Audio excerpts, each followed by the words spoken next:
அனைவருக்கும் வணக்கம். இது ஜீவன் மீடியா யூடியூப் சேனல். அச்சம் தவிர அதிக பேச்சு ஆபத்தை விளைவிக்கும். அதனால் எப்பவுமே கொஞ்சமாக பேசி நம்ம ஆபத்தில் இல்லாமல் இருந்து நம்ம காப்பாற்றிக்கணும். தேவையற்ற கேள்விகளுக்கு மிகச்சிறந்த பதில் மௌனம்தான். நமது உடம்புக்கு தேவையான சிறந்த சிகிச்சையும் அமைதியான மனம்தான். பல காயங்களுக்கு கண்ணீர் மருந்து, சில காயங்களுக்கு பிரிவு மருந்து, எல்லா காயங்களுக்குமே சிறந்த மருந்து அமைதி தான். அமைதியாக விலகி போகிறது 1000 வார்த்தைகளுக்கு சமமாக இருக்கும். ஒரு காலத்தில் ஒரு ஒரு ராஜா இருந்தான். அந்த ராஜா கர்வமும் திமிரும் ஆணவமும் கொண்டிருந்தான். தான் பெரிய அறிவாளி, தன்னுடைய பேச்சுக்கு எல்லாமே அடக்கம் அப்படின்னு, இந்த உலகத்திலேயே மிகச்சிறந்த பேச்சாளர் நான் தான், என் அறிவுக்கு ஈடு இங்கே யாருமே இல்லை அப்படின்ற ஒரு எண்ணத்தில் ஆணவத்தில் இருந்த ஒரு மகாராஜா தான் சபையில் இருக்க எல்லாரையும் கூப்பிட்டு வச்சு ஒரு கேள்வி கேட்டு அவங்கள மொக்க பண்ணி அசிங்கப்படுத்தி தண்டனை கொடுக்குற சிறைக்கு செல்லக்கூடிய, சிறைக்கு அனுப்பி வைக்கக்கூடிய அளவுக்கு மிக கொடூரமான ஒரு நடத்தையை அந்த ராஜா செயல்படுத்தினிருந்தான். இதுக்கு யாருமே பதில் பேச முடியாத ஒரு சூழ்நிலையாக இருக்கும்போது சில பேர் திட்டமிடுறாங்க, இந்த ராஜாவுக்கு ஒரு நல்ல பாடத்தை நம்ம கண்டிப்பாக புகட்டணும் அப்படின்னு ஒரு குழுவாக அமைஞ்சு எல்லா இடத்துலையும் தேடி பார்க்குறாங்க அறிவாளிகளை. யாருமே செட் ஆகலை, எல்லாமே பயப்படுறாங்க. இப்போ ஒரு திட்டம் போடுறாங்க. தூரத்தில் ஒரு ஆடு மேய்ச்சிருந்த ஒரு பையனை கூப்பிடுறாங்க. தம்பி இங்கே வாப்பா,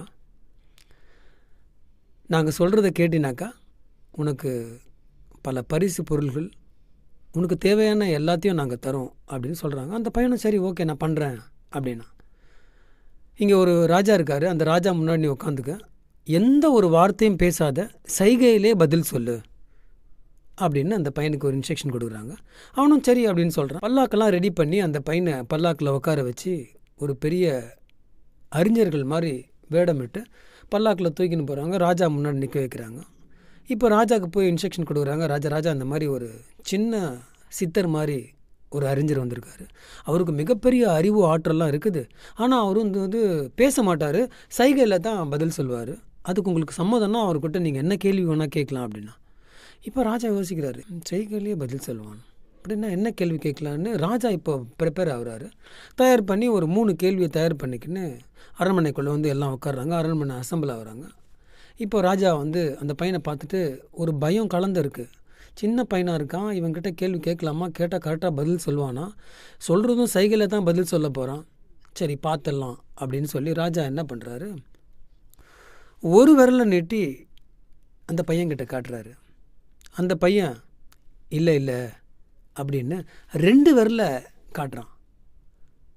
இப்போ ராஜா அப்படியே ஒரு விழிப்பாக பார்க்குறாரு.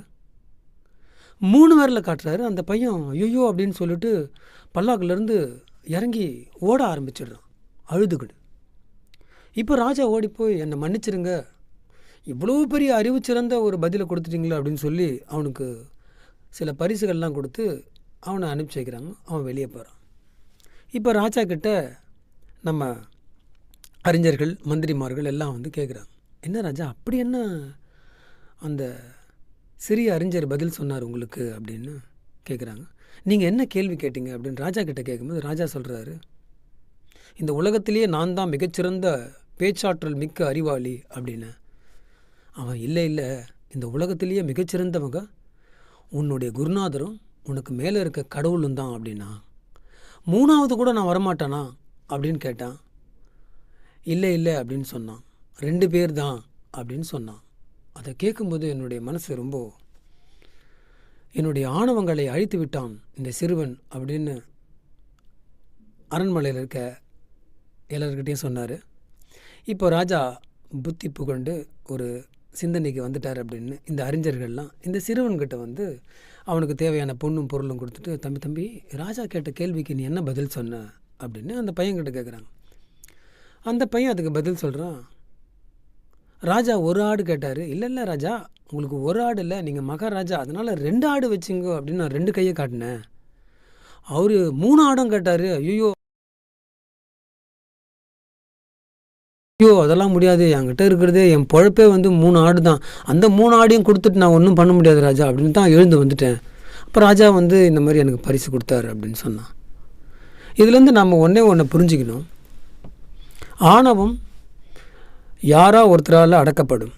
அதனால் என்றைக்குமே வந்து ஆணவத்தோடும் ஒரு கர்வத்தோடும் இருக்கக்கூடாதுன்றதுக்கான ஒரு சின்ன கதை தான் இது. தன்னை நல்லவனாகவும் அறிவாளியாகவும் புத்திசாலியாகவும் காட்டிக்கிறதுக்காக அடுத்தவரை கெட்டவனாக சித்தரிக்கிறவங்க வந்து என்றைக்குமே நீண்ட நாள் வந்து நல்லவன் வேஷத்துலேயே சுற்றின்னு இருக்க முடியாது. சில பேர் வந்து உம்முன்னு இருப்பாங்க, அவங்கள நம்ம உம்முனா மூஞ்சி அப்படின்னு சொல்லுவோம். ஆனால் பல நேரங்களில் நம்ம உம்முன்னு இருக்கிறது, எந்த வார்த்தையும் பேசாமல் கம்முன்னு இருக்கிறதும் பல இடங்களில் நம்மளை வந்து காப்பாற்றிருக்கோம்.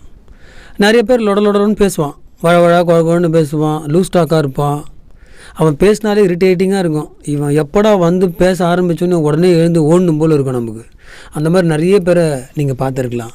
வார்த்தைகளை வந்து தப்பாக யூஸ் பண்ணுறவங்க தான் ஒரு தப்பான சம்பவங்களில் போய் மாட்டிப்பாங்க.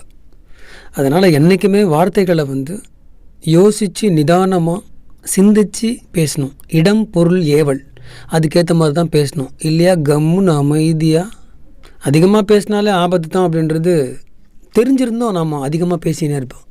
அதை பேசுகிறதுக்கு கண்ட்ரோல் பண்ணுங்கள். காதுக்கு வேலை கொடுங்க, கண்ணுக்கு வேலை கொடுங்க, வாய்க்கு வேலையை வந்து டோட்டலாக ட்ராப் பண்ணி அப்படியே கம்மி பண்ணிக்கோங்க. நிச்சயமாக உங்கள் வாழ்க்கையில் ஒரு பெரிய மாற்றம் கிடைக்கும். இந்த புத்தாண்டுலேருந்து அதை யூஸ் பண்ணி பாருங்கள். நிச்சயமாக அது ஒரு பெரிய பலனை கொடுக்கும். இந்த உலகத்திலேயே மனிதன் அதிகமாக நேசிக்கிறது எதுன்னு பார்த்தீங்கன்னாக்கா அமைதியும் நிம்மதியும் தான். அதுக்காகத்தான் பல போராட்டம் பண்ணுவான். ஆனால் அவன் அமைதியாக நிம்மதியாக இருக்கானாக்கா இருக்கிறதே கிடையாது. மனம் என்றைக்குமே ஒரு பெரிய போராட்டத்திலே இருக்கும். அந்த போராட்டத்தை நிற்க வைக்கணுன்னா மிகப்பெரிய ஒரு வேலை என்னன்னாக்கா அதிகமாக பேசாமல் அமைதியாக கடந்து போகிறது. அமைதியாக கடந்து போனீங்கன்னா வாழ்க்கையில் எல்லாமே நல்லதே நடக்கும்.